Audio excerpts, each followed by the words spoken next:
Has codependence and empaths our own past trauma, naivete, and desire to fix, is a narsol's wet dream. We make easier targets. How many times did I drop my guard because I was blinded by not fixing me first? How many times did I jump into the narsol's victim mentality?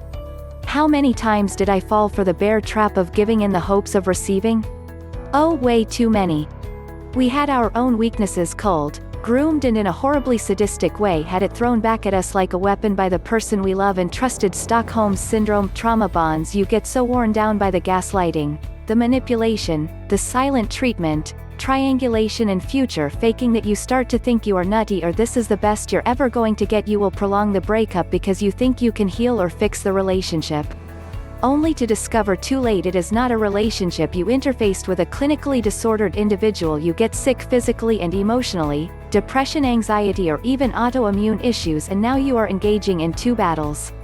In the middle of this you gotta get the kids ready. You have to get your ass to work and juggle the entire weight of your relationship because they have no desire or capability to commit to a healthy or stable relationship. You take the full brunt of it all. You stay because you want the love bombing back. That peptide addiction. They feed you crumbs and you will plead and grovel just so they hear you, see you, feel you. Some are enticed and entrapped by sexual bonds. Not always, but have you ever had sex with a narc that used really good sex to secure you? I have. I had sex with a narc that was nothing I had ever experienced.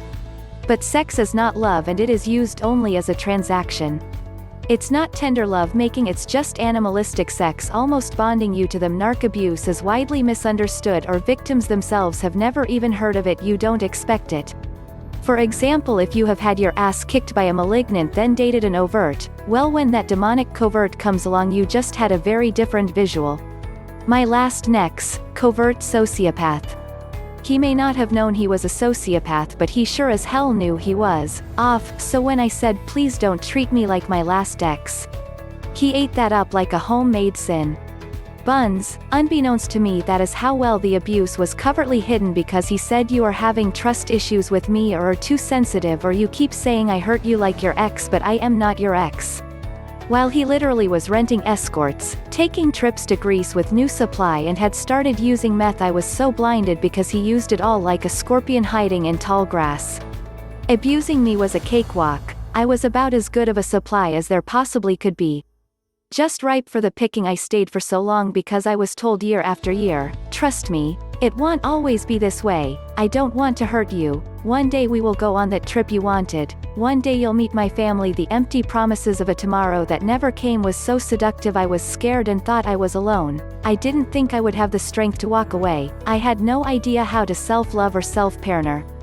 I was terrified. I was raised in a family of narcs. I stayed for 5 years to prove he was just awkward and misunderstood. I vowed to justify his odd behaviors by saying if people just saw him as a misunderstood person who got hurt along the way. He was an expert at watching me burn my bridges over him. How delightful, because after the hit and run he wasn't nowhere to be found to pick up the pieces. I thought very stupidly that couples therapy would work. I thought every relationship had its ups and downs, so I just have to take the good with the bad, only to understand we had a Coke Zero relationship. There was no real good parts. One have worked with cluster Bs since I was in my 20s. I knew cluster B types at work as clients and separated it in my head. I felt cluster Bs are monsters only at work. I never thought to myself in a million years I was voluntarily allowing the monster into my family, bed and home. Narcs wear masks. They perform, they act, they groom, they mimic, deflect, project, and mirror and conceal or omit. These are tactics that get the best of us. Even Dr. Ramani, a doctor and an expert in her field of mental health, was taken for a run by a narc in her family. She is very open about the con artist family member that caused her such agony. Don't blame a victim or yourself. Watch Dirty John on Netflix. A true story. The snake charmer was a real peach and he almost murdered the So's daughter. That is as real as it gets. No one starts dating a guy thinking I am going to date my twin flame and that one day he will try to murder my own daughter.